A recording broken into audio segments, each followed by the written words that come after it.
Avant de démarrer cette table ronde, j'aimerais juste qu'on présente les différents intervenants. Donc Frédéric Cauchois, président de la Société Philomatique. On aura Anne-Iris Poussiel, vice-présidente bénévole également de la Société Philomatique. Marie-Cécile Hardy, chargée de projet de la Société Philomatique. Pauline Bedu, chargée de formation également de la Philomatique. Flavien Menu de l'agence WALD d'architecture. Et on aura Patrick Le Châtelier, directeur d'AXA Sud-Ouest, qui arrivera un petit peu plus tard à partir de midi 5. Pour démarrer cette table ronde, on voulait faire d'abord un premier état des lieux sur le marché de la formation. Et on va se tourner principalement vers Pauline, qui est donc la chargée de formation ici à la Philomatique. Pauline, est-ce que rapidement, avec quelques éléments clés, tu peux présenter le marché de la formation au niveau national ? Alors oui, c'est très intéressant de démarrer au niveau national et c'est ce qui a fait notre gestion de projet à la Philomatique.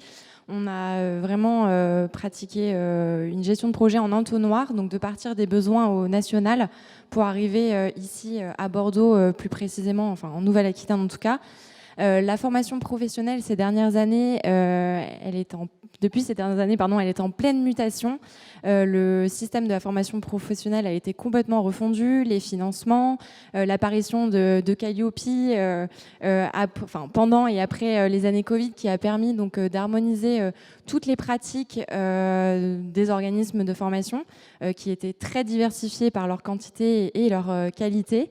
Donc cette loi à venir, elle a vraiment réformé l'apprentissage, la formation professionnelle et elle a complètement changé les pratiques des organismes de formation, mais aussi des entreprises et des salariés dans leur formation tout au long de la vie. Donc à l'Échange de France, il est difficile de faire des constats précis sur tous les besoins en formation. Aujourd'hui, ce qu'on peut dire, c'est que l'État, les régions, les entreprises, tous les partenaires sociaux, ils se mobilisent sur des filières stratégiques, donc des métiers qui recrutent, qui vont recruter et qui sont en tension actuellement ou qui le seront dans les prévisions. Et donc, ça va vraiment influer toutes les politiques d'emploi et de la formation professionnelle. Ça va concerner 1 million de jeunes et 1 million de personnes, de demandeurs d'emploi peu qualifiés. Donc, c'est vraiment énorme et il y a des opportunités aujourd'hui, il y en aura encore demain. Et quels sont les objectifs principaux ? Si tu peux les Alors, résumer. il y a 4 objectifs à cette politique nationale. Tout d'abord, c'est d'élaborer un diagnostic précis des besoins en évolution de compétences dus aux mutations économiques. Il y a également donc accompagner l'évolution des métiers, accompagner les mutations des branches professionnelles sur ces changements de compétences et d'emploi, et de poursuivre un déploiement local des projets d'accompagnement au niveau de la gestion des ressources humaines sur les territoires. Tu as parlé de filières tout à l'heure. Quelles sont les filières qui sont le plus mises en avant au niveau national ? Au niveau national, il y a 18 filières stratégiques qui ont été définies. Il y en a 3 qui vont nous intéresser, nous, de par notre expertise dans les métiers d'art et d'artisanat. Donc la filière bois, la filière mode et luxe et la filière construction plutôt liée au métier du bâtiment. Et si on fait un focus à l'échelle régionale, la région Nouvelle-Aquitaine, quelles sont les filières qui sont un peu plus mises en avant ? Donc, ce qu'il faut savoir, il y a à l'échelle nationale un plan qui a été mis en place et à l'échelle régionale, toutes les régions ont également leur plan et leur politique au niveau d'emploi et de la formation professionnelle. La Nouvelle-Aquitaine, elle a plusieurs filières stratégiques également. Celles qui vont nous intéresser, donc c'est forêt, bois, papier et la filière cuir, textile, luxe et métiers d'art. Il y a 3 grandes priorités qui portent cette action régionale.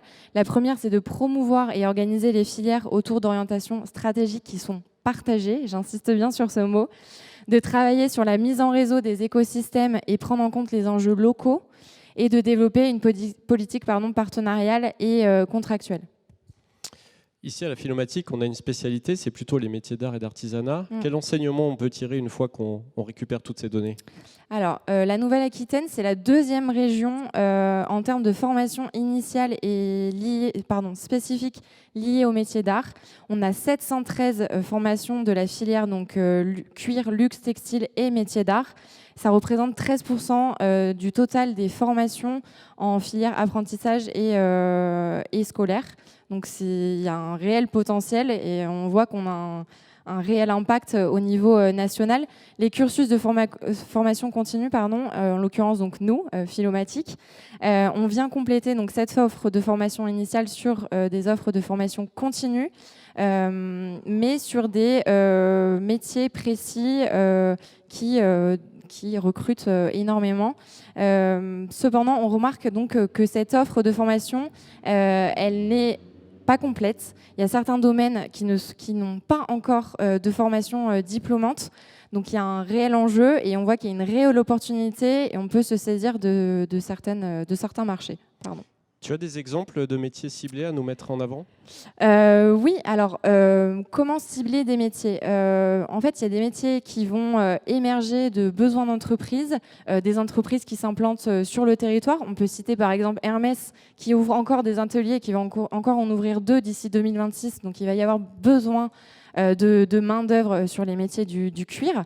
On peut citer également tout ce qui est en lien avec les habitudes de consommation. On pensait que les cordonniers étaient voués à disparaître et en fait il y a un regain de consommation, donc il va y avoir besoin de repreneurs et en plus ils intègrent maintenant les nouvelles technologies dans le métier de la cordonnerie, donc on voit qu'il va bien falloir adapter nos formations continues à cette demande. On a la chance d'avoir parmi nous David Raymond qui est de la région Nouvelle-Aquitaine. Est-ce que tu peux nous présenter qui sont les différents acteurs de la formation, peut-être à l'échelle nationale et à l'échelle plus régionale ? Alors, donc, malgré la refonte de la formation professionnelle, il y a encore beaucoup d'acteurs dans la formation professionnelle, de partenaires financeurs, etc. Bon, on peut citer les ministères qui sont concernés, les régions, évidemment, France Compétences, qui est donc le régulateur de tout ce système, les opérateurs de compétences, donc on appelle les OPCO, qui vont être plus sur le financement de l'apprentissage, mais également de l'évolution des compétences des salariés en entreprise, puisqu'on sait bien que les entreprises de plus de 50 salariés ont l'obligation de faire évoluer en compétences leurs salariés. La Caisse des dépôts et de consignation, l'URSSAF, évidemment, qui collecte donc la taxe d'apprentissage et qui la redistribue, et donc les organismes de formation, et évidemment les entreprises qui de plus en plus lancent leur propre CFA, déjà pour garantir leur image de marque et former leur propre main-d'œuvre à leurs techniques précises. Tu as parlé de métiers en tension, de reprise d'activité, de demandeurs d'emploi. Qui sont les cibles en fait de ces actions de formation ? Qui on touche concrètement ? Alors, il y a plusieurs cibles. Évidemment, il y a les jeunes qui sortent dès la 3e et qui vont se diriger directement vers la voie professionnelle. On a toutes les personnes salariées ou demandeurs d'emploi qui sont en reconversion. On a également des jeunes diplômés, par exemple, du baccalauréat, d'une licence ou d'un master et qui, à la sortie de leurs études, vont directement repartir vers la voie professionnelle. Et évidemment, les salariés sur des besoins précis de formation qui vont devoir compléter leur panel de compétences. On remarque que donc les salariés, les artisans, d'une manière générale, il y a un vieillissement de cette population. On remarque également qu'ils sont de plus en plus diplômés, puisque reconversion professionnelle, ce sont souvent des gens qui ont déjà une expérience d'une vingtaine d'années ou en sortie d'études. Et le dernier point, et pas des moindres, il y a une féminisation réelle des métiers de l'artisanat. Les femmes sont bien moins représentées que les hommes, mais nous, à la Philomatic, ici, on a 70% de public féminin. Et donc, on accueille vraiment de plus en plus de femmes, notamment dans la filière bois, en menuiserie et en ébénisterie, on a de plus en plus de femmes. On a parlé des métiers, de la formation. Est-ce qu'on peut faire un point aussi sur les territoires ? Et d'un point de vue géographique, la région Nouvelle-Aquitaine est l'une des plus grandes, si ce n'est la plus grande de France. Comment est répartie un petit peu l'offre de formation sur ce territoire ? Alors, l'offre de formation, elle est vraiment positionnée sur les bassins économiques. Elle est positionnée également sur des bassins d'artisanat dédiés.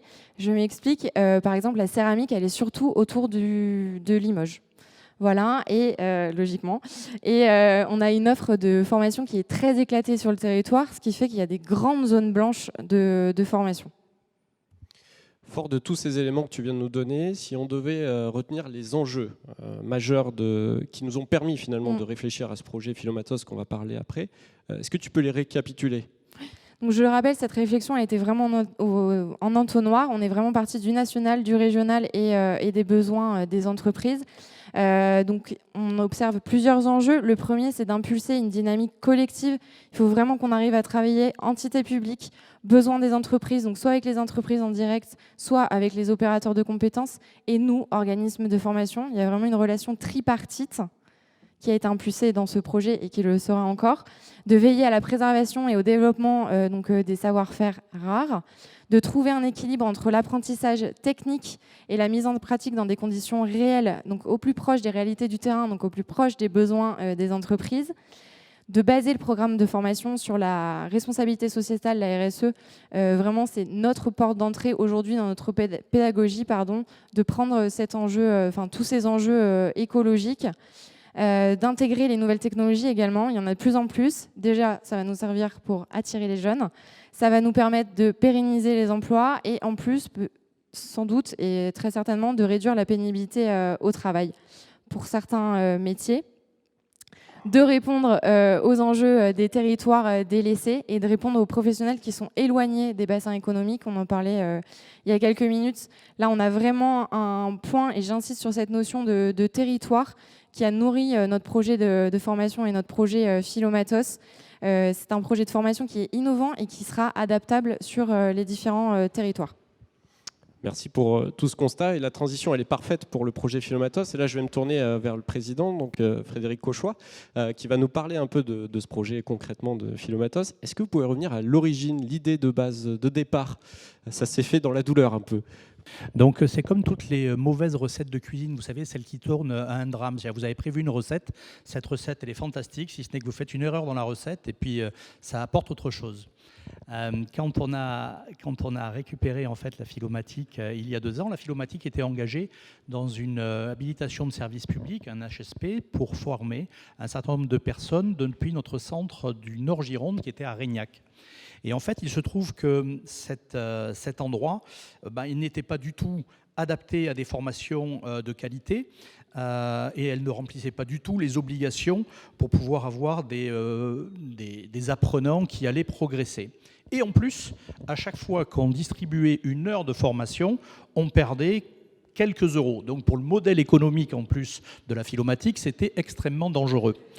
Et donc l'idée, c'est de se dire comment fait-on pour pouvoir sortir du mauvais pas dans lequel on est engagé. Et c'est toujours compliqué parce que dans une habilitation de service public, vous avez plusieurs centres de formation qui ont eux-mêmes signé une convention. Et donc au regard, là, pour l'instant, de la région, on était très fautif et on mettait tout le monde en danger.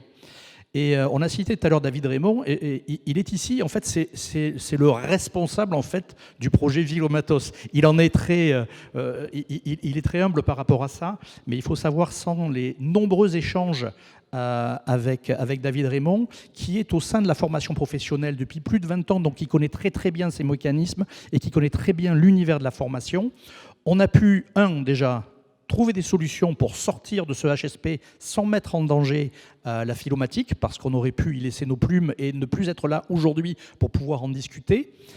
Et en plus, suite à de nombreux échanges, on a compris en fait quels étaient les réels problèmes qu'ils pouvaient rencontrer quand ils mettaient en place des formations et quand ils souhaitaient mettre en place des formations ou soutenir des formations sur le territoire. Et en fait, il y avait 3 phénomènes particuliers. Le premier, c'est que les formations pour les publics dans les territoires, en général, cette offre de formation, elle est insuffisante. C'est-à-dire qu'il y a 3 points. Les centres de formation sont majoritairement, comme le disait très justement Pauline, dans les centres urbains.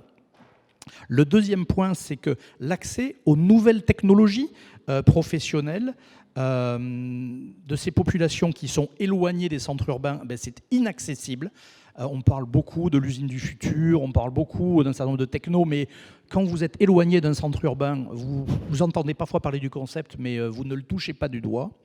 Et la troisième, c'est que la répartition de l'offre de formation au métier d'art et d'artisanat, elle n'est pas du tout équitable effectivement sur le territoire. Ce que disait encore une fois très justement Pauline, c'est que quand vous êtes à côté de Limoges, que vous voulez travailler sur la céramique, il n'y a pas de souci, mais vous voulez faire de la céramique à Mauléon ou au Laurent-Sainte-Marie, vous n'avez pas de centre de formation qui vont vous permettre de devenir un un expert de la céramique sur ces zones-là. Donc ça, c'est un vrai problème.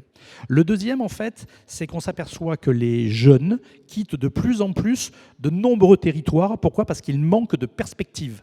Et ça, c'est quand même important. Qu'est-ce qu'on peut offrir à notre jeunesse si ce ne sont pas des perspectives ? Et quand vous êtes dans un territoire éloigné de tout, eh bien, en fait, vous êtes moins formé, vous quittez ces territoires parce que vous n'avez pas de perspective professionnelle. Et ça, c'est quand même super emmerdant. La deuxième chose, c'est que les entreprises locales sur ces territoires, en fait, et ces indépendants, ils n'ont pas de ressources pour pouvoir poursuivre ce qu'ils font. Vous avez de nombreux artisans qui sont sur les territoires et malheureusement, ils ne vont pas trouver de gens formés pour pouvoir ne serait-ce que travailler avec eux, mais surtout demain, reprendre leurs entreprises artisanales. Ce qui veut dire qu'on va perdre énormément de connaissances si on ne traite pas ce projet de former des gens sur place au plus près des territoires, parce que si les artisans actuels ne trouvent pas de repreneurs, on se retrouvera avec une perte de savoir considérable. Et en fait, la troisième, c'est qu'il y a des contraintes de mobilité en fait, qui accentuent ces inégalités et défavorisent les plus modestes. Effectivement, quand vous êtes en campagne, que vous devez venir dans les centres urbains, vous prenez votre bagnole, en général, vous avez un diesel qui pue, qui pollue, vous arrivez, vous êtes mal logé, etc., etc. Et ça, c'est une catastrophe. Donc, fixer les gens sur les territoires est quelque chose d'important. Donc il y avait ces deux premiers points qui sont l'offre de formation pour les publics dans les territoires qui est insuffisante ou pas accessible. Vous avez les plus jeunes qui quittent en fait les nombreux territoires faute de perspective. Et enfin, la transition vers les métiers d'art vertueux et durables.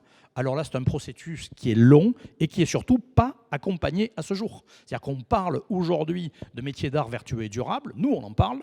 Il y a d'autres personnes qui en parlent, mais c'est pas du tout aujourd'hui présent dans les faits. C'est-à-dire qu'on se retrouve avec des savoir-faire innovants et respectueux de l'environnement qui sont très très peu développés. Ah, on en parle, hein, mais on ne le fait pas. La deuxième chose, c'est que les entreprises locales, en fait, aujourd'hui, ne sont pas préparées à l'artisanat de demain. Demandez à des artisans qu'est-ce que c'est que l'artisanat de demain. Ils ne savent pas ce que c'est et ils ne savent pas comment faire pour faire de leur art artisanat quelque chose qui est vertueux et durable. Et en fait, il y a des incertitudes économiques, effectivement, qui obligent les gens, entre guillemets, à ne pas être très inventifs. Et ça, c'est malheureux. Donc, il y a un peu de manque d'audace également. Donc, voilà un petit peu les raisons qui nous ont amenés à aller vers ce Philomatos. J'ai pas été trop long? Si, non. Mais bon, c'est pas grave. Non, parfait. Donc, on est là jusqu'à 13h. Fort de ces constats, quelle réponse la Philomatique propose à travers, est-ce que vous pouvez parler, qu'est-ce qu'un atelier Philomatos, concrètement? En fait, les ateliers Philomatos, on pourrait dire qu'il y a 3 clés. La première chose, comme vous pouvez le voir, ce sont des lieux d'apprentissage. La deuxième, ce sont des ateliers qui sont des ateliers hybrides et modulables. Et la troisième, pour répondre à la grande interrogation en fait, qu'avait David Raymond, c'est que ce sont des structures qui sont mobiles et on a essayé de les faire écologiques et adaptables. Donc ce sont les 3 points sur lesquels on a essayé de travailler. Donc si on va sur des lieux d'apprentissage, très simplement, ce sont des organismes de formation autonomes qui sont capables de dispenser des formations aux métiers d'art et d'artisanat. Jusque-là, on est dans la mission, on connaît, on comprend. Donc on va faire des formations professionnelles, vous connaissez le système. On va faire des formations, également des formations courtes. Et puis on va faire peut-être aussi des workshops, des conférences à l'intérieur de ces lieux d'apprentissage. Ensuite, des ateliers hybrides. On parlait d'ateliers hybrides et modulables. Ces ateliers, ce sont des lieux d'expérimentation également. Parce qu'aujourd'hui, on tâtonne, vous l'avez bien compris, il y a tout un tas de filières qui n'ont pas de formation spécifique. Et personne n'a osé. Donc nous, l'idée, c'est d'avoir des ateliers qui amènent une pédagogie qui soit novatrice, qui mettent en place, par exemple, des technologies 3D, qui permettent de travailler sur la réalité augmentée, la réalité virtuelle, etc. etc. Donc l'idée, c'est vraiment de pouvoir amener cette techno et ces ateliers hybrides pour pouvoir aider et tester aussi dans les territoires. N'oubliez pas, on vous disait au départ, on ne peut pas former qui on veut, parce qu'il y a des manques de technologie sur l'ensemble des territoires. Et bien, grâce à ces Philomatos, on va amener de la techno, en fait, dans ces lieux où aujourd'hui il y a des zones blanches de formation. Et le troisième, ce sont donc des structures mobiles et écologiques. Bien là, elles sont aménagées. Je pense que Flavien vous en parlera un petit peu plus tout à l'heure, mais ce sont des plateformes, en fait, qui sont entièrement démontables et transportables. Vous avez quelques visuels qui vous permettront de voir ce qu'il en est. Justement, sur cette notion d'écologie, tout à l'heure, vous avez parlé de métiers vertueux et durables. C'est un enjeu sociétal de la philomatique, ces thématiques-là? Alors, est-ce que c'est un enjeu sociétal de la philomatique? C'est une bonne question. Alors, je vais dire que c'est un peu tombé comme une évidence parce que la vision de la philo, quand elle a décidé de travailler sur son plan 2022-2026, ça a été clairement de projeter la philomatique à travers ce que j'appelle, ce que j'ai repris, qui sont la politique des vous savez, hein, réduire, recycler, réutiliser. Donc cette politique des en fait, c'était important. Et on sait tous que dans l'artisanat, on a un problème de gâche. Déjà, les artisans se gâchent eux-mêmes, physiquement et psychologiquement. Vous cherchez un artisan et malheureusement, l'artisan, il va mettre du temps à venir prendre vos cotes ou à demander le cahier des charges, à vous faire un devis, à lancer ses commandes, à aller chercher ses matériaux. D'ailleurs, vous avez aujourd'hui des applis qui vous feront arriver les matériaux chez vous sur vos chantiers directement. Donc, il y a beaucoup de problèmes. Et puis, psychologiquement, ce sont des gens qui travaillent 7 jours sur 7, 24-24, hein, parce que dans la tête, ça tourne en permanence et qu'il y a cette exigence qui est terrible. Et quand on parle des c'est également réduire la pression psychologique de l'artisan. Et ça, pour nous, c'est important. Et si on veut attirer de nouveaux publics vers ces métiers d'art et d'artisanat, on est obligé de prendre en compte les aspirations des plus jeunes aujourd'hui. Comment voulez-vous attirer des gens vers des métiers où on vous promet tu vas travailler 24/7, tu vas avoir une pression psychologique de dingue et tu ne vas pas t'en sortir? C'est super sexy, non? Vous ne trouvez pas? Moi, je ne trouve pas. Donc, naturellement, la philomatique s'est projetée dans son projet Ambition 2022-2026, dans cette politique des Alors, ce n'est pas un dogme, c'est un constat, et on doit y arriver, parce que si on veut que l'ensemble des entreprises qui sont sur le territoire trouvent des repreneurs demain, il va falloir former des gens qui ont envie de travailler dans ces entreprises. Donc, y adapter un certain nombre de modèles. Donc, on s'est engagé au niveau de la philomatique sur les 17 obligations de développement durable de l'ONU.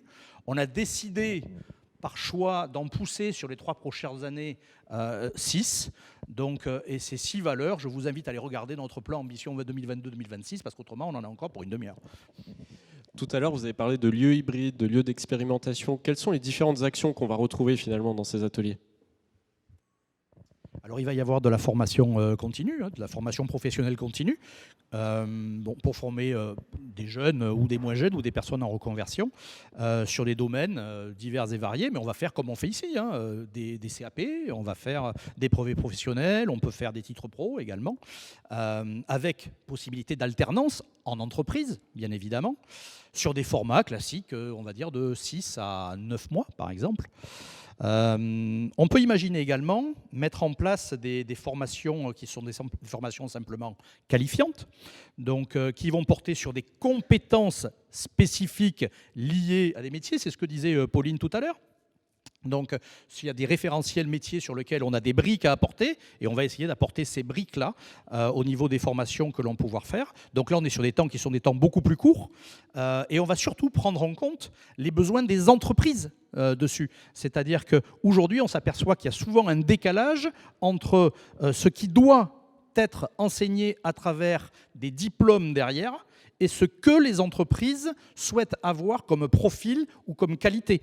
Donc, à nous également d'amener des formations courtes à ce niveau-là. On peut avoir également des formations non diplômantes.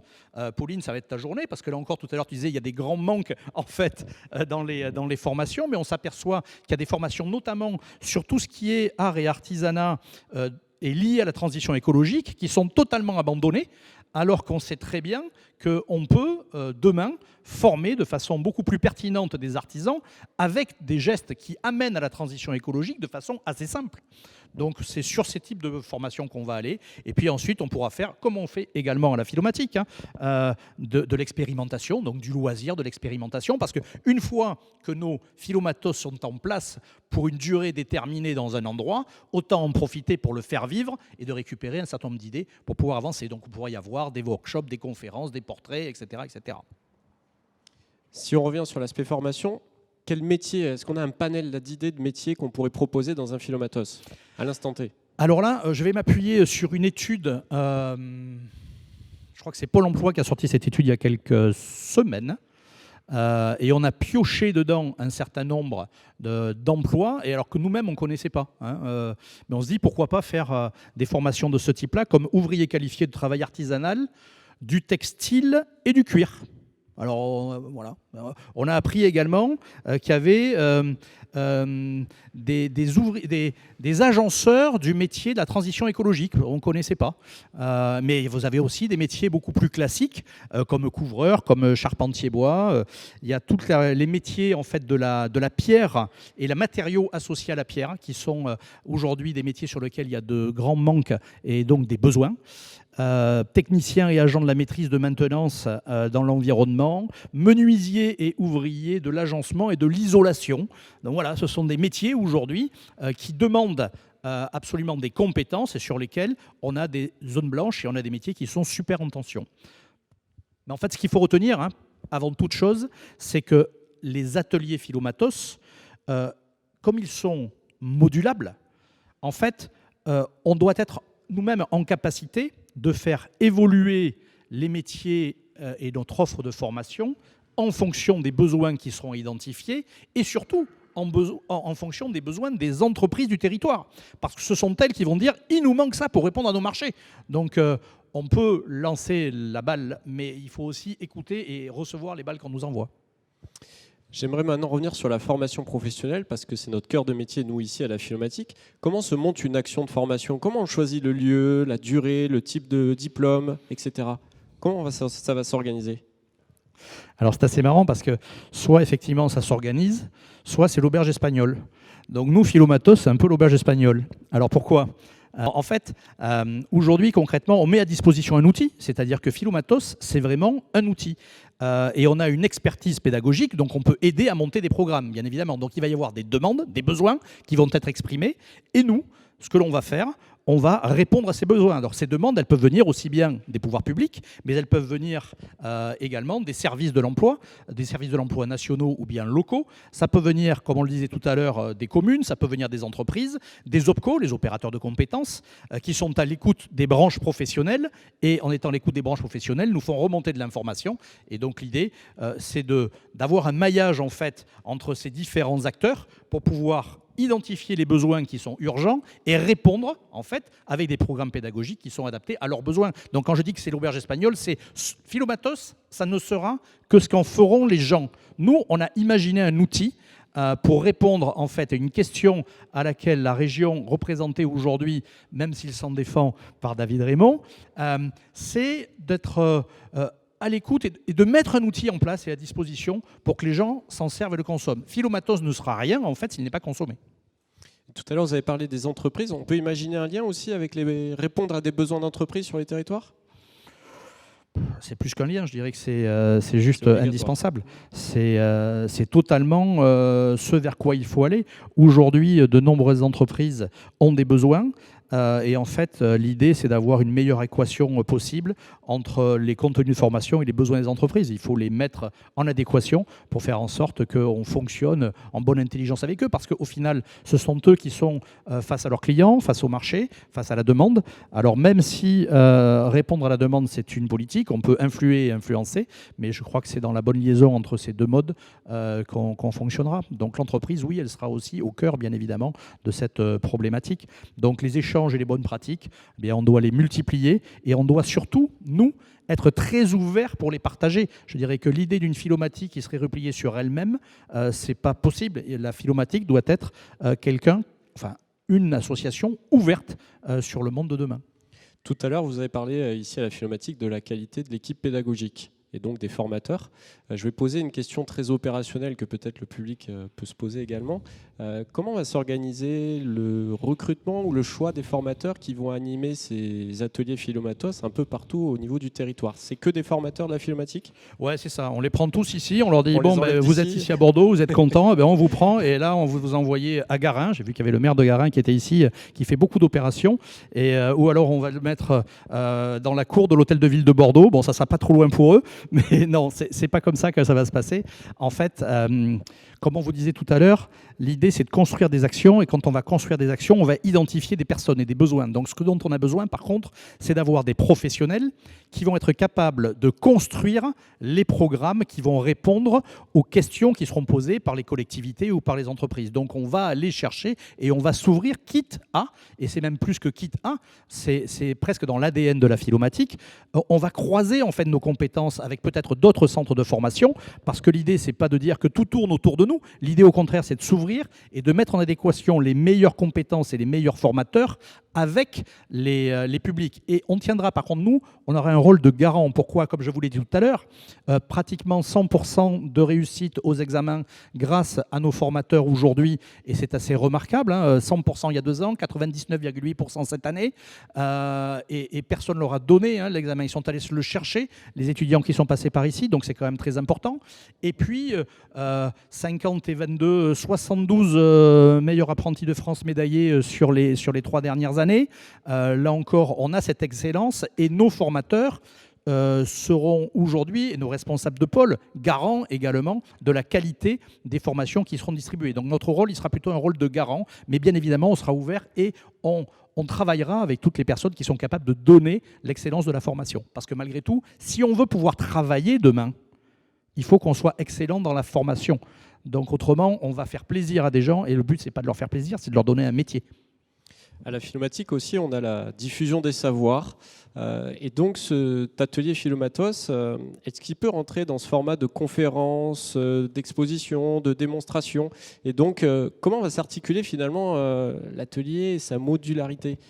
Comment on transforme la journée, une action de formation professionnelle, on imagine avec des outils, si on est sur les métiers d'art et artisanat, et puis par exemple le soir sur une démonstration d'un nouveau métier avec un public qui peut être un public jeune, un public adulte. Comment ça s'organise ? On va revenir encore à l'histoire parce qu'on n'a rien inventé au niveau de la philo. Enfin, aujourd'hui, nous, on n'a rien inventé. On va simplement se mettre sur ce qui s'est passé. Quand on vous disait que la Philomatique, elle a pu donner l'instruction gratuite en 1839, l'instruction gratuite aux femmes en 1866, etc. Il y a des raisons particulières. C'est que les personnes qui étaient à la tête de la Philomatique organisaient des expositions. Il y a eu 13 expositions sur le format grandes expositions, grandes foires au 19e, dont celle de 1895 qui a réuni, selon les manifestants, 2,6 millions et selon la police, 2,3 millions de visiteurs. Mais toujours est-il qu'on n'est pas loin, on est entre les deux. Et pour financer, en fait, avec les bénéfices des expositions, on finançait l'éducation. Aujourd'hui, on s'aperçoit donc que la Philomatique, elle a été toujours ouverte à exposer et à montrer. Donc ces grandes expositions étaient faites par les gens qui étaient issus de la Philomatique et les commerçants, parce qu'il y avait un rayonnement en fait de cette association. Nous, demain, ce que l'on souhaite, c'est quand on implante un Philomatos, il y ait également cette espèce de rayonnement. Donc partout où il y aura un Philomatos, il doit y avoir des personnes qui s'approprient le lieu. Donc effectivement, il y a de la formation, mais demain, on peut très bien imaginer qu'un artisan qui a envie de faire connaître son savoir s'empare du Philomatos pendant quelques heures par semaine ou par mois pour pouvoir faire des démonstrations sur qui il est, ce qu'il fait et pour montrer qu'il cherche quelqu'un. On peut très bien imaginer avoir des portraits de personnes qui sont inspirantes pour des personnes qui vont venir dans ces ateliers Philomatos. On peut penser également avoir des conférences, des workshops pour pouvoir animer tout ça. Donc en fait, on s'implante dans un lieu, et quand on est implanté dans un lieu, autant en profiter pour faire rayonner ce Philomatos autour de la commune dans laquelle ce Philomatos sera implanté, pour pouvoir générer cette aspiration au métier d'art et d'artisanat vertueux et durable. Je vais me tourner maintenant, si vous êtes d'accord, vers Agnès Poussiègue, la vice-présidente, qui va nous parler un petit peu de pourquoi on a fait appel, par exemple, à Flavien Menu. Pourquoi faire appel à Flavien Menu pour la conception de ces ateliers Philomatos? Et d'abord, peut-être nous présenter Flavien, succinctement. Alors, cher Flavien, est-ce qu'on m'entend? Cher Flavien, on m'a demandé de vous présenter, j'ai résolu de ne pas le faire. J'ai résolu de ne pas le faire parce que j'ai pensé que le bâtiment porte-parole que vous avez accepté de dessiner pour nous, le Philomatos, allait parler de vous. En effet, ici, c'est le geste d'excellence qui a la parole. Et nos formateurs qui sont présents en savent quelque chose. Car c'est grâce à eux qu'on transmet les gestes essentiels de la survie, finalement, de nos sociétés. Philomatos, dont vous allez dévoiler la genèse, est un projet décisif pour nous parce qu'il va nous permettre de diffuser nos savoir-faire hors les murs et rendre mobiles nos enseignements. Il va permettre partout, par la formation, de se construire ou de se reconstruire à des publics très divers. Mais je voudrais commenter notre première rencontre. Vous n'étiez pas là. Mais votre création, le proto-habitat, régnait avec bienveillance sur le jardin public de Bordeaux.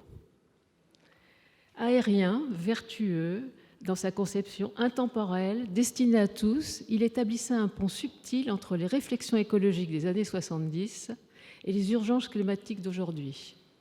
Vous étiez pensionnaire de la prestigieuse Villa Médicis de Rome et nous avons décidé de vous écrire. Flavien, je vais me tourner vers toi. Une première question. Qu'est-ce qui t'a séduit dans le projet Philomatos? Pourquoi tu t'es embarqué avec nous finalement? Tout d'abord, merci avant de répondre à cette question. Merci pour cette invitation. Merci à toute l'équipe de la Philomatique de nous avoir permis de dessiner ce projet. Pour rendre ce qu'il faut rendre à César, c'est pas moi qui dessine les projets dans notre agence. C'est ma femme avec qui je travaille, qui est aussi artiste et peintre. Et en tout cas, la rencontre avec la Philomatique a été une rencontre très agréable d'une équipe, d'un lieu aussi, parce que moi, je ne suis pas bordelais, mais je me balade beaucoup à Bordeaux et je ne connaissais pas la Philomatique. Et la première fois que je suis venu, j'étais très étonné de découvrir cet endroit, qui a pour le petit clin d'œil les mêmes proportions que la Villa Farnèse à Rome. C'est un tout petit peu moins ornementé, mais bon, c'est difficile de faire plus que la Villa Farnèse. et voilà. Et en fait, du coup, cette rencontre, elle est très précieuse et elle est aussi à la convergence de plusieurs de nos valeurs.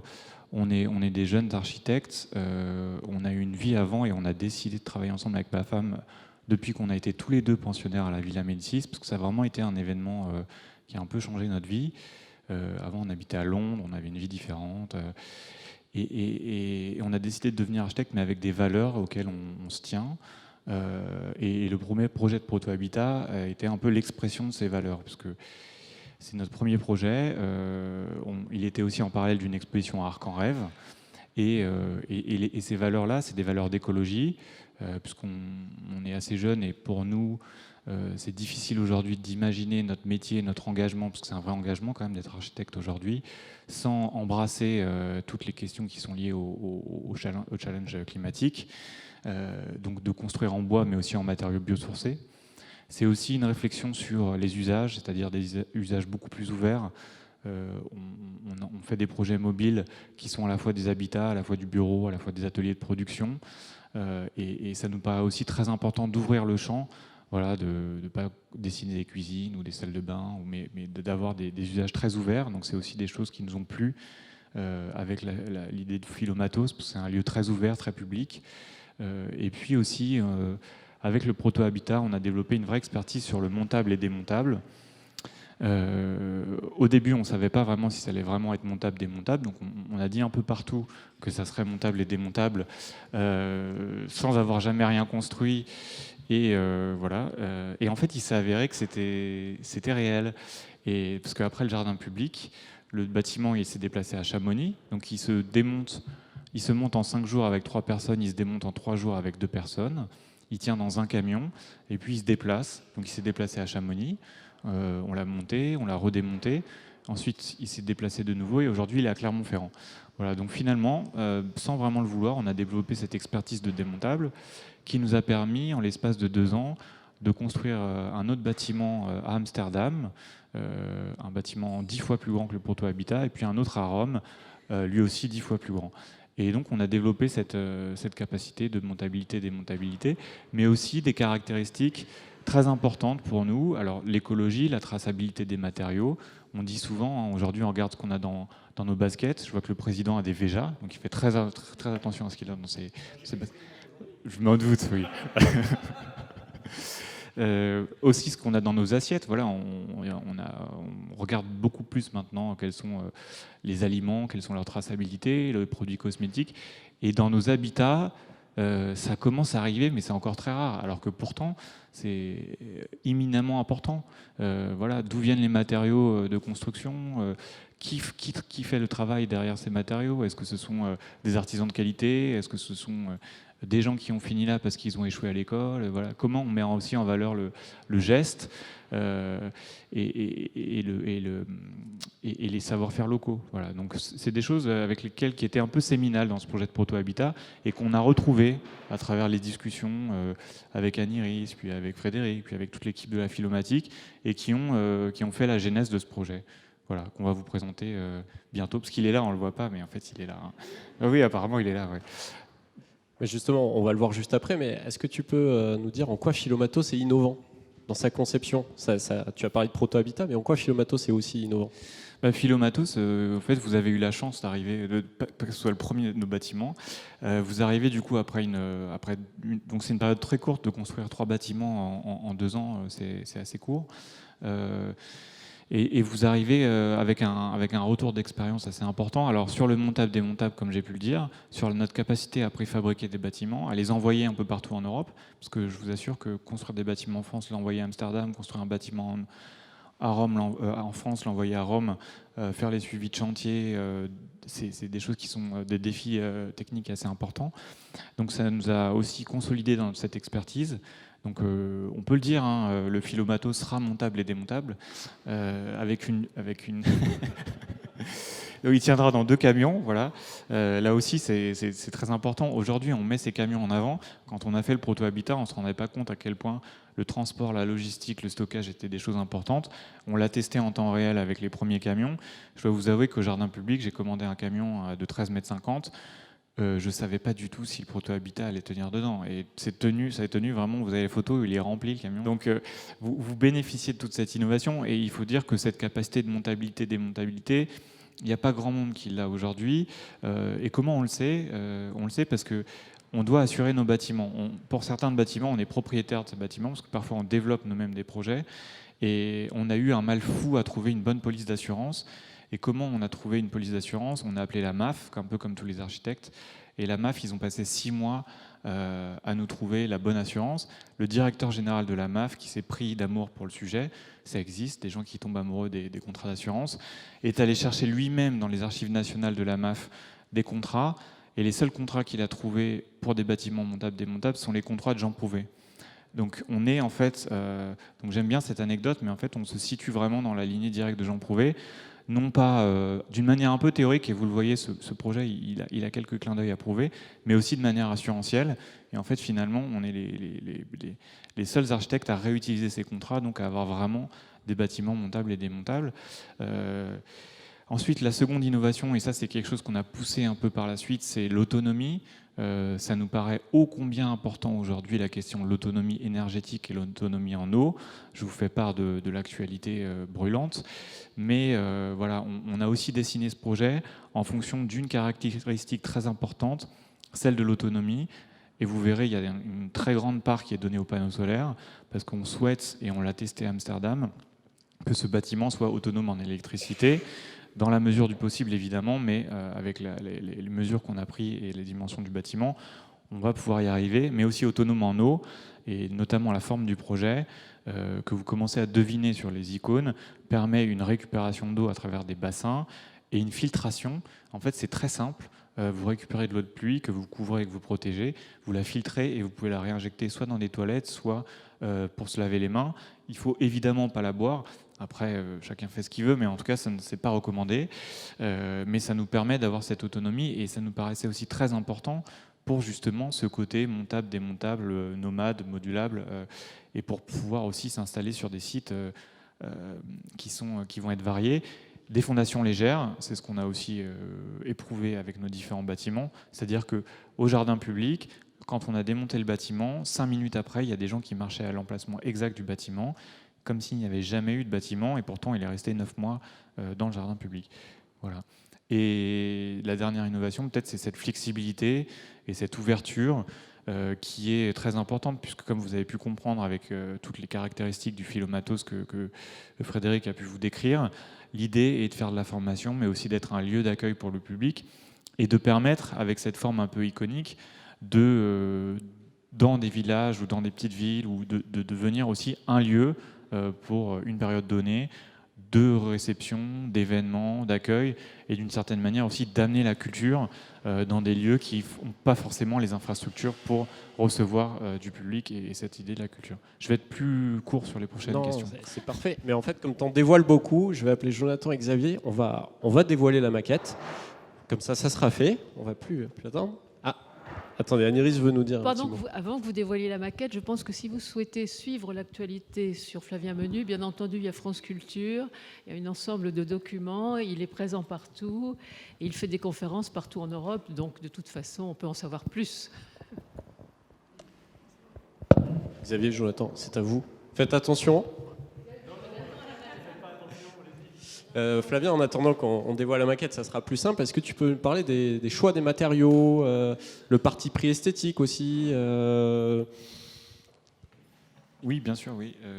Les matériaux, ça s'est un peu imposé en rencontrant la philomatique, mais il nous paraissait important de construire en bois et en matériaux biosourcés. On dit toujours, on n'est pas forcément des ayatollahs du bois. On est plutôt dans une philosophie, le bon matériau au bon endroit. En plus, on vit dans une époque assez formidable où il y a beaucoup de biomatériaux et de savoir-faire aussi qui réémergent et qu'on peut réutiliser à travers la construction bois. Donc, le Philomatos est plutôt construit en bois. Une des raisons, c'est la préfabrication qui permet d'avoir une précision au millimètre, vraiment. Hein. Quand on envoie un bâtiment à Amsterdam, on l'a envoyé avec 10 camions, vous êtes au millimètre. C'est-à-dire que uniquement, vous pouvez le faire soit en métal pour avoir cette précision, soit en bois. Notre impact carbone nous invite à le construire en bois. Donc voilà, il sera préfabriqué en bois. Il y a une très grande... Ce que vous pouvez voir, voilà, c'est un bâtiment qu'on a voulu très ouvert. Vous avez du coup une grande façade qui est protégée par des claustras, parce qu'évidemment il y a une question de chaleur, mais une grande façade ouverte, une grande façade qui s'ouvre vers l'extérieur pour inviter justement à venir voir. Il est assez haut. On a mis ces lettres Philomatos parce qu'on aime bien ce mot. Il est un peu mystérieux, il est un peu enfantin. Il personnifie aussi ce bâtiment d'un seul coup. Voilà, c'est plus un bâtiment, c'est plus un atelier, c'est le Philomatos. Et il invite à venir voir. Et donc il y a vraiment cette idée de venir d'accueillir le public et d'avoir cette grande façade qu'on a appelée une façade publique. Et puis ce que vous verrez ensuite quand on enlèvera cette planche, c'est que derrière il y a une grande toit solaire, donc avec suffisamment de panneaux pour donner de l'énergie au bâtiment et qui permet aussi la récupération des eaux.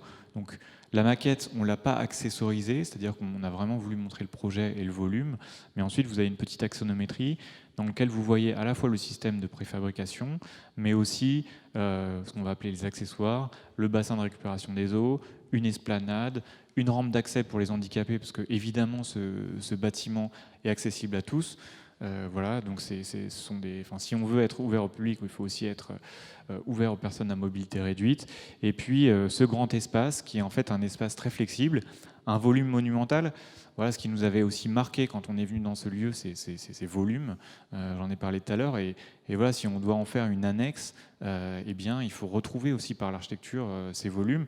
Donc, ce qu'on a voulu représenter ici, donc un volume capable, pour faire écho à certaines opérations de Bordeaux, flexible, ouvert, donc à la fois pour faire des formations, mais aussi pour recevoir, parce que je pense que ça peut être un écrin public vraiment très intéressant. Voilà. Tu peux nous donner les dimensions à peu près, Flavien ? Je suis là, je me suis déplacé. Oui, alors je suis très mauvais en dimensions, je dois vous avouer. Ça fait environ 80 mètres carrés. La façade, elle fait combien de haut à peu près ? La façade, elle fait une dizaine... 7 mètres, oui, effectivement, elle fait 7 mètres. Voilà. Maintenant, je me souviens des dimensions. La façade fait environ 15 mètres et 8 mètres de profondeur. Voilà, donc c'est un bâtiment qui a une taille assez modeste finalement, mais sa grande hauteur et sa couleur aussi. On a vraiment voulu reprendre cette couleur parce qu'elle est partout ici, cette couleur de Bordeaux, du philomatique. Alors, c'est pas la couleur, c'est pas Bordeaux qui arrive en ruralité, mais il y a quand même une touche très, très intéressante. Et c'est ce qu'on a vu avec le proto-habitat aussi, qui était vert, qui a une couleur qu'on a développée spécialement. Là aussi, c'est une couleur qui reprend les couleurs de la philomatique, mais qui vient jouer un peu avec. Pour le proto-habitat, on avait cette couleur verte. Et c'est vrai qu'on avait développé aussi spécialement pour ce bâtiment. Et cette couleur-là, elle donne tout de suite un ton, une ambiance, une atmosphère, et qu'on a voulu reprendre dans le Philomatos. Est-ce qu'on peut parler des contraintes? Quelles ont été les contraintes pour concevoir cet atelier Philomatos? Travailler avec les philomatiques, déjà, c'est la plus grosse des contraintes. Écoutez, il y a vraiment, c'est la montabilité, démontabilité, ça c'est vraiment quelque chose de très contraignant. Le transport, la facilité à monter et à démonter, la capacité à créer de l'autonomie sur du démontable. Voilà, c'est des choses avec lesquelles on commence à être familier, mais ce sont les plus grosses contraintes. Et puis après, il y a aussi dans toute la conception des choses qu'on ne voit pas forcément à l'œil nu, mais qui est aussi une contrainte économique, c'est-à-dire que en fait, dans nos bâtiments, on optimise vraiment toutes les dimensions de panneaux, on travaille avec des dimensions standards, on essaie de ne pas partir sur des sections de poutres trop conséquentes justement pour pas aller dans des coûts de stratosphériques de construction. Et ça aussi, c'est un retour sur expérience qu'on a eu notamment à Amsterdam, où on est en mesure de dimensionner des panneaux préfabriqués, parce qu'en fait c'est un bâtiment tout à fait préfabriqué, qui nous permettent aussi une certaine économie. Et au-delà de l'économie, c'est aussi un usage vertueux de la matière, c'est-à-dire qu'on a très peu de chutes sur les dimensionnements. Et c'est important parce que voilà, quand vous travaillez avec des matériaux comme du bois, éviter les chutes, c'est aussi quelque chose qui nous paraît absolument important dès la conception. Je voudrais te poser une question plus technique. En combien de temps on le monte et on le démonte? Et combien de personnes ça nécessite? Alors, il faut compter une semaine pour le monter. Je pense qu'il faut une bonne équipe de charpentiers. Voilà. Et après, c'est comme le proto-habitat, hein, une grue, des têtes bien faites et des mains solides, et on y arrive assez facilement. En tout cas, c'était aussi une des contraintes, c'est-à-dire que quand on s'installe sur un site, l'idée, c'est pas que ça prenne un mois pour avoir un bâtiment. Et c'est ce qu'on aimait aussi avec le proto-habitat, c'est que d'un seul coup, au début de la semaine, il y a un camion qui arrive, tout le monde se demande ce qui se passe, et à la fin de la semaine, il y a un bâtiment qui est arrivé, qui fait 8 mètres de haut et qui est là. Et on se dit, mais qu'est-ce qui s'est passé? Et donc, on voulait aussi garder cette magie. Et puis, pareil pour le démontage, ça permet d'être aussi très efficace. Voilà, et d'avoir... c'est aussi très important cette semaine-là, parce que ça veut dire que c'est un travail en semaine. On ne passe pas au-delà d'un week-end. Et ça, c'est des choses qui sont très importantes aussi pour les équipes, pour réserver les charpentiers, etc., etc. Merci Flavien. On admirera tout à l'heure la maquette de plus près et tu seras disponible pour répondre à toutes les questions. Oui, bien sûr. Spécifiques. Je vais me tourner maintenant vers... Anne-Iris, vous voulez rajouter quelque chose? Non, moi je voulais rajouter quelque chose sur le nom Philomatos, parce que vous savez qu'on s'appelle philomatique, qui veut dire aimer les sciences en grec, et philomatos veut dire aimer, bien sûr, et matos, c'est à la fois le matos qu'on embarque dans la musique, mais c'est aussi un héros grec des guerres puniques, et donc d'une force incroyable. Donc je pense que notre projet va réussir et qu'on est tous là finalement pour en faire un succès. Mais justement, Marie-Cécile, donc, qui est notre chargée de projet à la Philomatique et qui est en charge de ce projet Philomatos, est-ce que tu peux nous dresser un petit point d'étape? Où est-ce qu'on en est? On a compris la genèse du projet que le président tout à l'heure a présenté, le choix architectural. Où est-ce qu'on en est un petit peu? Alors oui, effectivement, je pense que je ne vais plus vous apprendre grand-chose parce que vous avez déjà entendu beaucoup d'éléments sur le projet. C'est vrai que pour nous, ça a été un long processus de réflexion, de création aussi, tout en ayant conscience que c'était intéressant de pouvoir s'associer avec d'autres personnes. Là, ce n'était pas uniquement un projet philomatique, mais c'était aussi de discuter avec des partenaires publics comme privés. Donc ça a aussi été un challenge là-dessus pour nous à la Philomatique, tout en gardant quand même cet objectif d'avoir un projet qui ait du sens, puisqu'il ne faut pas oublier qu'on est quand même une association reconnue d'utilité publique.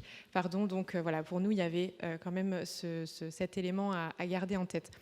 La phase initiale du projet, je pense que vous l'avez compris, elle est née d'une réflexion autour des problématiques de formation qu'on a pu constater sur les territoires de la région. Pauline l'a exposé tout à l'heure, Frédéric a complété également. Il y a vraiment eu une approche autour des besoins et puis le constat de finalement on a une expertise nous Philomatique et donc on est en moyen d'apporter une solution qui soit innovante, qui ait des caractéristiques justement engageantes, durables, sociétales.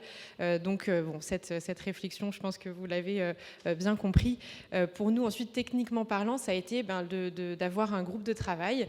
Donc ça a nécessité en interne chez nous nous, à la Philomatique, d'avoir une ressource, une personne qui puisse s'en occuper, prendre ce projet, aller chercher aussi des personnes, s'entourer, impulser cette dynamique-là. Et puis, évidemment, ce qui a été notre grande force dans ce projet, ça a été le premier soutien d'un mécène, mais dont on va reparler ensuite. Ça a été vraiment, on va dire, le point de... Je perds l'équilibre. Le point de départ, concrètement, de ce projet-là. Ça nous a permis de basculer dans la phase de concept. Donc là, pour nous, c'était vraiment le début de l'incarnation du projet Philomatos.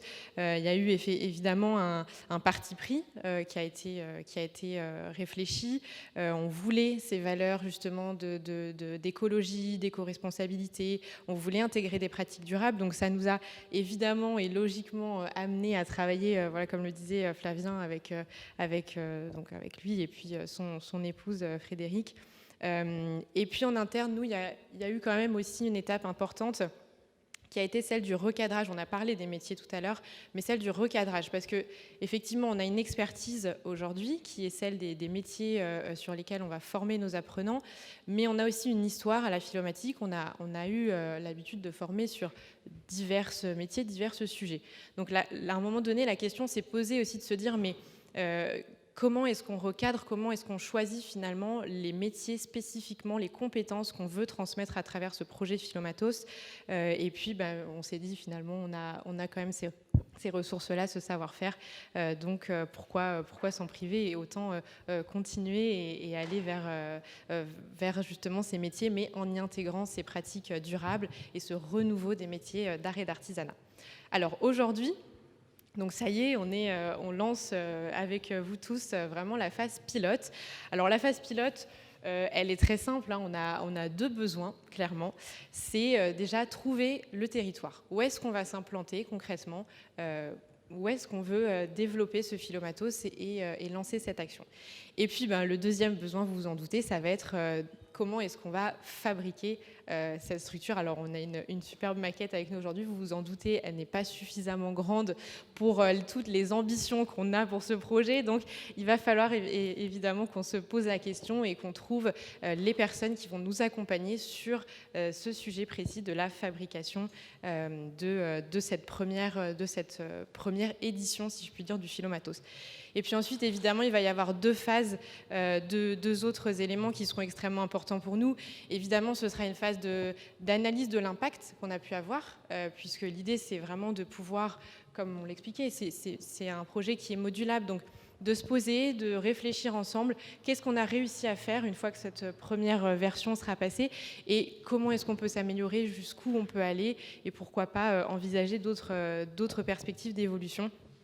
Et enfin, comme tout projet, pour nous, la dernière phase sera la phase d'essaimage. On n'y est pas encore, mais on y arrivera. Ce sera évidemment de pouvoir dupliquer Philomatos, de pouvoir aller avoir 1, 2, 3, 5 modules, et puis pouvoir aussi partager cette solution qui a vocation à vivre, comme le disait notre président. Mais l'idée, c'est pas de la faire vivre uniquement à travers nous, mais c'est vraiment de mettre à disposition cet outil là où il y aura des besoins, et on aura pu identifier justement des acteurs engagés sur le projet. Merci Marie-Cécile pour ce point d'étape. Tu as parlé justement du premier partenaire et du premier mécène qui est à l'origine du sujet, et on a la chance d'avoir donc avec nous AXA, et je vais appeler monsieur le directeur, monsieur Châtelier, à monter sur scène, si je puis dire, ou en tout cas à se mettre sur un tabouret.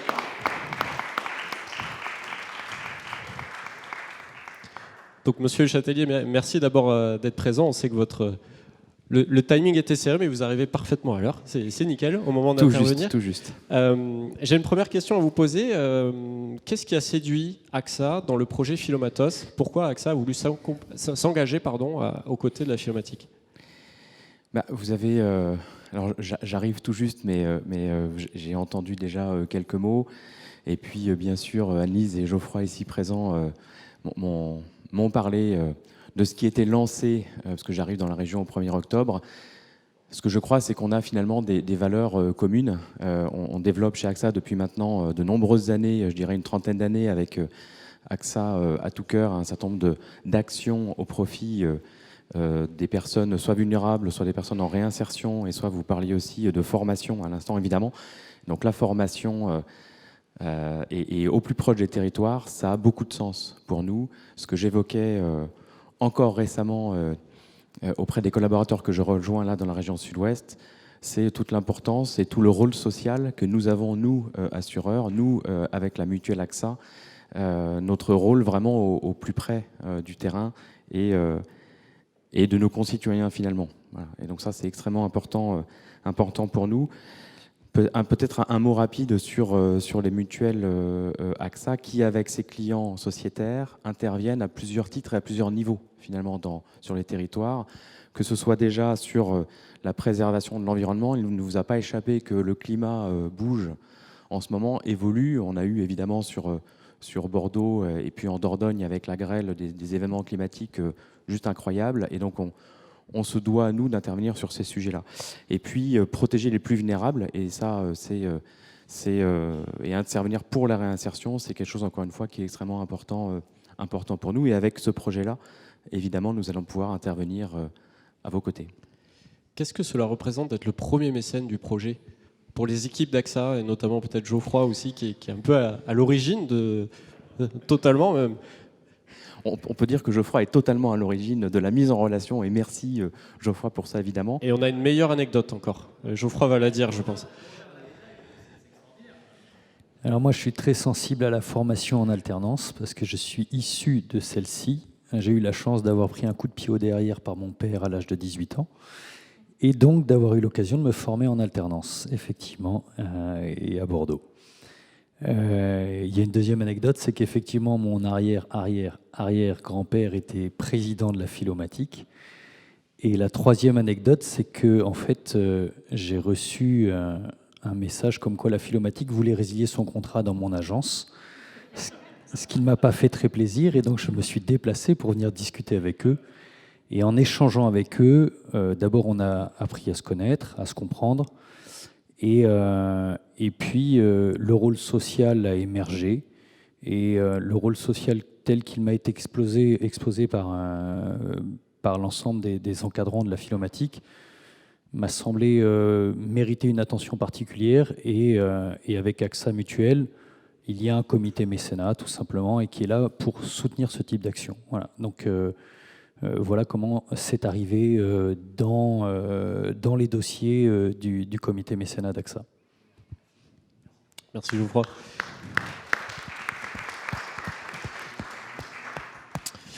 J'aimerais poser une autre question sur la relation que peut entretenir les mutuelles d'AXA avec le monde de l'art et l'artisanat, puisque nous on a un cœur de métier qui est sur l'art et l'artisanat.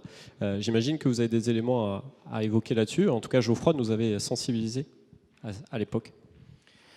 En fait, depuis maintenant 2 ans, effectivement, le comité mécénat se réunit, comme le disait Geoffroy à l'instant. Nous avons suivi à peu près, nous avons mis en place à peu près une vingtaine d'opérations avec de mécénat, bien sûr, avec différents acteurs, que ce soit dans le maintien du patrimoine, dans la transmission de notre culture. Et c'est très important pour nous, quand on envisage l'avenir, on l'envisage à chaque fois en s'appuyant sur l'histoire, sur la culture et sur ce qui fait chacun et chacune d'entre nous.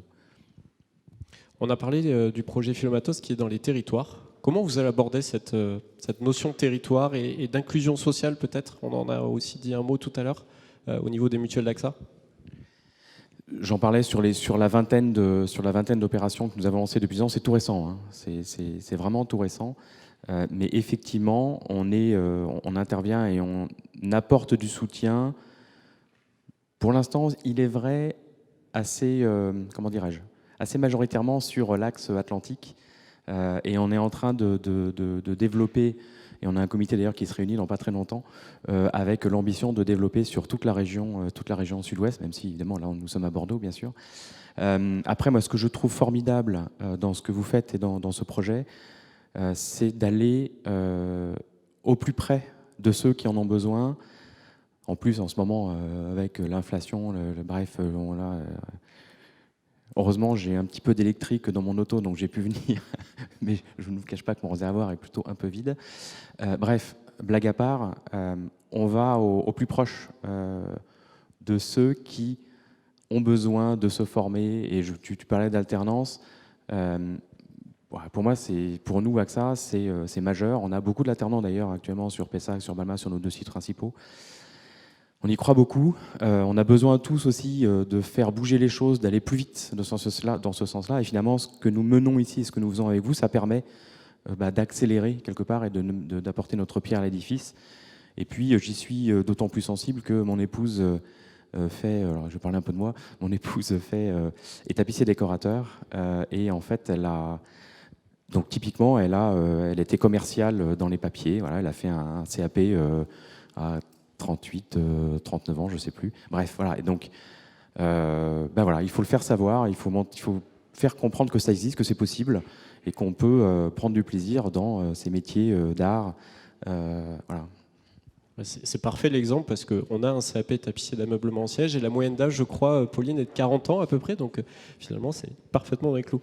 Merci beaucoup en tout cas, et je vais peut-être laisser la parole au président pour remercier AXA, qui est le premier donateur, et peut-être conclure aussi cette présentation, parce que l'heure tourne et on aime bien respecter le timing. Effectivement, il y a ce remerciement qui est indispensable parce que, comme vous l'avez compris, et ce que vous disiez, Marie-Cécile, tout à l'heure, sans AXA, le projet, il n'existe pas. On n'est pas là aujourd'hui. On n'aurait pas rencontré Flavien ou alors dans d'autres circonstances.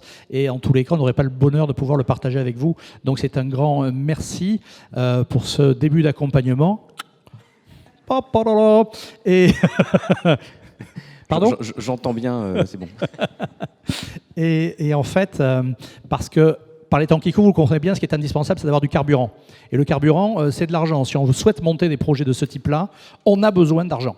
Donc aujourd'hui, vous êtes là. Non pas, on ne va pas vous demander de l'argent, vous en faites pas. Quoique, si vous voulez, bien évidemment, vous êtes les bienvenus.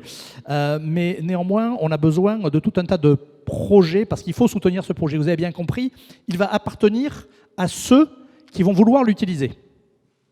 Donc, il va y avoir des besoins. Vous avez compris que c'était mobile. Donc, à partir du moment où on a un projet, il faut du carburant pour le construire. Le premier, le deuxième, t'en étais à 5. Moi, j'espère qu'il y en aura 200 ou 300 dans toute la France. On va commencer par la Nouvelle-Aquitaine. Et ce que je disais à monsieur David Raymond il y a quelques années, maintenant, ça fait 1 an et demi qu'on a débuté sur ce projet-là.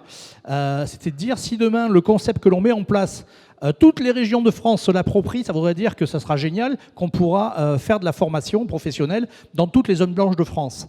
Et ça sera quand même assez fantastique. Donc j'espère qu'il y en aura énormément et qu'il y aura beaucoup de personnes qui financeront ces Philomatos. Mais il y a besoin également de logistique, vous l'avez bien compris. C'est-à-dire qu'à chaque fois que quelqu'un va vouloir l'utiliser, il va falloir le déplacer, le construire, donc le mettre à disposition.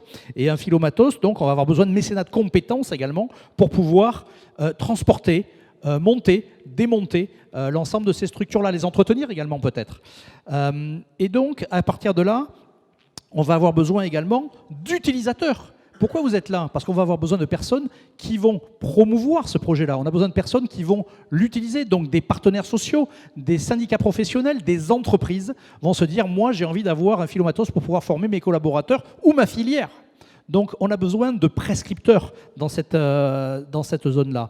Donc, pourquoi ? Parce que les prescripteurs, ils peuvent être à tout niveau, vous avez bien compris. Si on met un Philomatos en place pour une formation qu'on a dit longue tout à l'heure, par exemple de 3 mois ou de 6 mois à 9 mois, il va y avoir des périodes où ce Philomatos, il va y avoir des demi-journées, des journées, des soirées qui vont pouvoir être disponibles. Donc là encore, pourquoi ne pas, pour contribuer au montage de ces Philomatos, le mettre à disposition, prévoir des planches pour pouvoir louer cet espace, 1 heure, 2 heures par semaine, par jour, allons savoir. Donc on a besoin de personnes, et c'est pour ça que vous êtes là, d'ambassadeurs pour promouvoir cette idée que la régénération des métiers d'art et d'artisanat, elle est indispensable. Et nous, on travaille sur nos fonds propres. Vous savez peut-être que simplement 1% du budget de la Philomotique est une subvention. Les 99 autres %, on va les chercher centime après centime chaque jour grâce à la qualité de formateurs que nous avons et à la qualité de nos équipes. On arrive à constituer ce budget. Mais seul, on est incapable de monter ce projet-là parce que ce projet, il n'est pas pour nous, il est pour répondre à une demande. Donc, on va avoir besoin de personnes qui soutiennent ce projet-là et d'avoir le premier, puis le deuxième, puis le troisième, puis des gens qui vont aider pour accompagner cette logistique. Et ça, c'est malgré tout indispensable. Ici, nous avons 30 collaborateurs, ça représente à peu près 12 équivalents temps plein, qui, tous les jours, vont se bagarrer pour cette régénération des métiers d'art et d'artisanat. Mais ce dont on a besoin, ce sont des ambassadeurs. On a besoin d'influenceurs, pas d'influenceurs numériques, on a besoin d'influenceurs, de personnes qui vont croire dans ces projets-là et qui ont envie de porter la parole de ce Philomatos, qui vont écouter et qui vont dire « J'ai entendu parler d'un truc, j'ai assisté à quelque chose, Philomatos, il y a peut-être un besoin. » Donc, ouvrez vos oreilles. Ouvrez votre gueule également, vous avez le droit, pour pouvoir parler de Philomatos, pour faire en sorte que des gens viennent nous voir pour pouvoir consommer ce Philomatos. Donc les besoins, vous l'avez compris, ils sont variables et modulables. On parlait de variables et modulables pour le concept Philomatos. Pour sa constitution, c'est exactement la même chose. Il va falloir avoir autour de nous des personnes qui usent de leur influence, de leur bienveillance, pour permettre de faire vivre ce projet, parce que vous avez 300 000 entreprises artisanales aujourd'hui qui vont cesser leur activité dans les 10 années à venir, faute de repreneurs. Et si demain, on ne forme pas un ensemble de collaborateurs, de futurs collaborateurs, de repreneurs dans ces métiers d'art et d'artisanat, nos savoirs vont disparaître et on sera un pays exempt de qualité et de compétences. Donc si vous ne voulez pas voir partir l'ensemble de ces savoir-faire sur l'ensemble des territoires, parlez de Philomatos, ouvrez vos chakras, parlez-en, et si vous voulez contribuer, continuez de contribuer comme l'a fait AXA, que je vais remercier de ce pas. Merci à vous en tous les cas. Merci. Merci, Président.